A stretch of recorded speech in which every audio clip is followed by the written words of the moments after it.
بسم الله الرحمن الرحيم الحمد لله رب العالمين والصلاة والسلام على أشرف الأنبياء والمرسلين وعلى آله وأصحابه أجمعين أما بعد فأعوذ بالله من الشيطان الرجيم بسم الله الرحمن الرحيم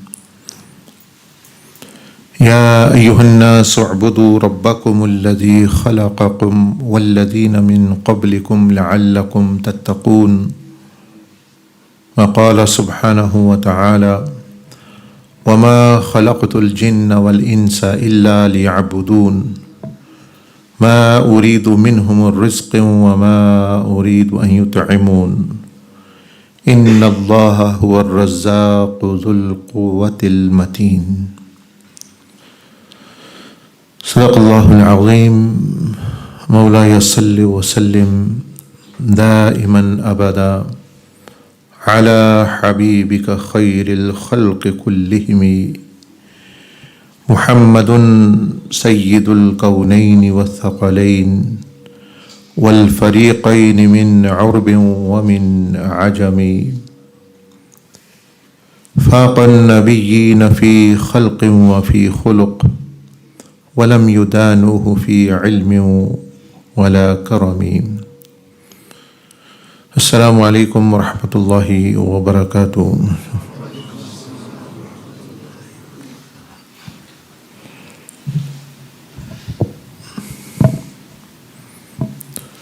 Alhamdulillah, by the fadl of Allah subhanahu wa ta'ala jalla wa ala,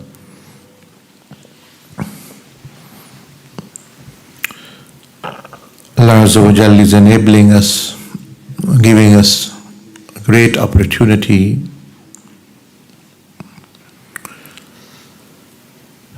to learn and to fulfill the purpose of life, and the objective of these sessions is to remind and guide the mentors meaning those people who want to now help others. For example, meaning this deen has two elements. One is your own relationship with Allah Azza wa Jal. That could have been fulfilled even if you were sent somewhere alone, because it will be you and Allah Jalla Majduhu. Now, why Allah subhanahu wa ta'ala, one of the reasons He sent us amongst the creation and human beings is that we help and have shafaqa, compassion upon them as well. So this is a part of that, and it also in return helps one's own journey if one is doing that sincerely. Because this is Ummah of Rasulullah sallallahu alayhi wa sallam, who is Khatamun Nabiyyin. So there is no room to just focus on yourself. Yes, the priority, the order and the tarjih is meaning that yourself first, and then the family, and then the others. But in no way one should limit one's overall purpose, ultimate purpose and objective, because otherwise the person will be failed even though he has done his own purification. That is the first step. That's wuzu. Wuzu is purification. Then it is salah. So during doing your own purification and tazkiyah, and you are amending and correcting and strengthening your relationship with Allah Azza wa Jal and Akhirah and Rasulullah sallallahu alaihi wasallam, is like wudu. and helping and conveying, supporting, carrying on the mission to benefit others is like salah. So both of them, they go hand in hand. One without the other is not useful. So that is why most people are aware that Allah subhanahu wa ta'ala Jalla wa ala mentioned in the Quran in Surah Al-Asr, wal asri inna al-insana lafi khusr, that the human being is definitely, surely in loss. He will be in loss. And then it is mentioned the four things, that he will have one thing, he will be in loss. He will have two things, he will be in loss. He will have three things, he will be in loss. Only the four things which are mentioned, only then he's successful. So many people, they fall into this confusion pitfall. Someone is just focusing on, I want the world to be introduced to Islam and I want the world to benefit. They are forgetting themselves. They've not even implemented upon themselves. And then there are other who are focusing on oneself and forgetting the world and the people and things. So they are like wings. Both of them cannot fly. Especially when they are criticizing other. One is criticizing the other. One is saying Islam should be dominant in the world. These people who are focusing on themselves, they are doing a wrong thing. The other one is saying one should focus on oneself. The ones who are focusing on the world are doing wrong thing. Both of them are wrong. Correct is the one who is focusing on both things, and correct is the one who is focusing on that order which Rasulullah sallallahu alaihi wasallam actually asked to do us, and how he did. Let's say in Meccan period, he at least was focusing on himself and the close companions. In Madanian period, the focus was both on the community and also there was da'wah being sent. Rasulullah sallallahu alaihi wasallam could send letters to other kings in Mecca as well. Well, what he did in Medina Sharif, but he didn't. So the tartib is, the order is to be this. And one should have big picture. And there are many people who are just keep arguing. One is saying, oh, the world should actually have Islamic system. And the other one is saying, no, we should actually follow ourselves. They are both right and both wrong. Right in the sense they have a part which is saying this truth. It's like having a part of kalima, la ilaha illallah, and Muhammadur Rasulullah. One is focusing on Muhammadur Rasulullah, one is focusing on la ilaha illallah. So the complete one is that. So in Surah Al-Asr, Allah subhanahu wa ta'ala jalla majduhu mentioned that this you should firstly understand yourself and also communicate to the mentees or the person who starts the tariq that what is it all about, what is expected from me, what is the whole picture. One of the element is this.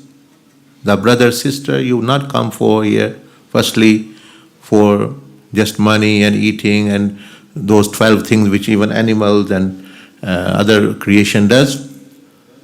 You come for a higher purpose, but that purpose is not to focusing on yourself also, is to actually, the focus should be whole of the earth. And not even human being, not even jinnat, even the animal kingdom, even the earth which we are living, every creation actually, on the face of the earth. So in Surah Al-Asr, Allah subhanahu wa ta'ala mentioned 4 elements. First ones are to do with you mostly. Amanu wa amilu salihat. That amanu means your connection and relationship with Allah, meaning your heart and mind, your relationship, your emotional and spiritual and mental relationship. And Amilus Salihat refers to the body, that the body should be doing the right amal. So it's focusing on you only, up to there. The other two, وَتَوَاصَوْا بِالْحَقِّ وَتَوَاصَوْا بِالصَّبْرِ. That only you can be successful when you make this your mission, your objective as well. What is وَتَوَاصَوْا بِالْحَقِّ وَتَوَاصَوْا بِالصَّبْرِ? Because in this world, there are two things. Either there is good or there is a bad. So you advise, you preach, you invite towards the goodness, and you stop from the evil. وَتَوَاصَوْا بِالصَّبْرِ sabr means here stopping from where? From everything which actually person is tempted and which is wrong to do.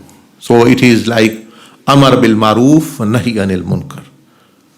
So the first part is amanu wa amilu salihat, and watawasaw bil haqq watawasaw bis amr. That's what in the Quranic word amar bil maruf wa nahi anil munkar. That actually commanding the good and stopping the evil according to your capacity. You start, as I said, from yourself and then you work on. But this should be otherwise a person can become selfish, and there can be many other negative traits developing in a person when he's just focusing or she's focusing on oneself. So you want to open up that person to the real, broaden the picture, the horizon of one's perspective, actually, that you are not normal creation, you are one of the Bani Adam, and you are the Khalifa and representative, and you should really represent what actually you are supposed to do, which is yourself, and also project that to the entire earth, because Allah subhanahu wa ta'ala mentioned that inni ja'ilun fil ardi khalifa, that I will make a khalifa on the face of the earth, and you are part of that, and etc. So this is first thing, so that the person is actually clear. Second, Sayyidina Abdul Aziz Dabbagh rahmatullah alayhi also mentioned that guiding, helping a seeker to Allah is the most intense and can be the most difficult job in the whole of the world. As this is not a role, a job like any other where you can start at a prescribed time and leave at a prescribed time. So here,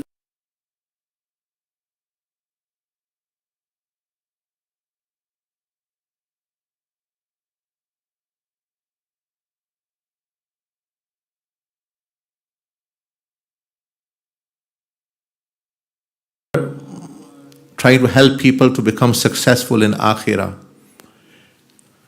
And if you think, or to your knowledge, someone has told you that Sayyidina Malak al-Maut, Israel al-Islam, only works 9 to 5, or daytime, or he's only a night shift, then actually, okay, your job can also be okay. Now you're sure that no one is going to die. At least you can rest, and it's okay, you can tackle the matter tomorrow.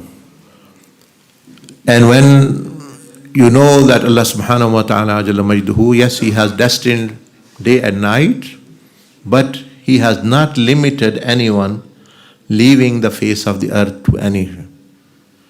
So any person who have a job, a role to actually be with to guide the person, become helpful, he cannot say, okay, I am resting.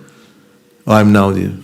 The example is like you all know, I'm giving this example. For example, you all are aware that our brother Shafiq, rahimahullah, who passed away, he sent a message with, I am on my deathbed. And if I say I am busy now for a few days, so he might pass away.